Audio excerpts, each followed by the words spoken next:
Hi எல்லோரும் எப்படி இருக்கீங்க? சண்டே ஈவினிங்க்கு மேலே தான் விலாக் எடுக்கவே ஆரம்பித்தேன். இந்த மாவு ஐட்டம்லாம் இருக்கும் பார்த்தீங்களா, கோதுமை மாவு, அரிசி மாவு, அதெல்லாம் இன்றைக்கி கொஞ்சம் ரீஃபில் பண்ணி வைக்கணும். கோதுமை மாவு எப்போவுமே இந்தியன் ஸ்டோர்லேருந்து தான் வாங்குவேன்.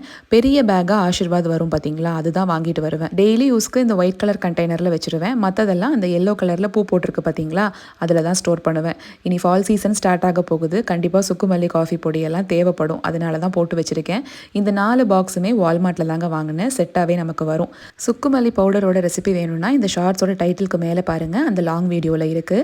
இந்தியாவிலிருந்து வரும்போதே முகிலுக்கு இந்த 2 புக்கு நான் எடுத்துகிட்டு வந்திருந்தேன். ஒரு பக்கம் வெல்க்ரோவில் இந்த மாதிரி ஜம்பிள் பண்ணி நம்ம ஒட்டிட்டோம்னா இன்னொரு பக்கம் கரெக்டாக அவங்க மேட்ச் பண்ணிடுவாங்க. இது பென்சில்லையோ பென்லையோ வரைகிற மாதிரி இல்லாமல் வெல்க்ரோ இருக்கிறதுனால நம்ம திரும்ப திரும்ப யூஸ் பண்ணிக்கலாம். தமிழ் ஸ்கூல் போக ஆரம்பிச்சிட்டா இல்லைங்களா, இந்த ஆத்திச்சூடி புக் ரொம்ப யூஸ்ஃபுல்லாக இருக்குது. ரேயா பப்ளிகேஷன்ஸ் அப்படிங்கிற இன்ஸ்டாகிராம் பேஜில் தான் இந்த புக் இருக்குது.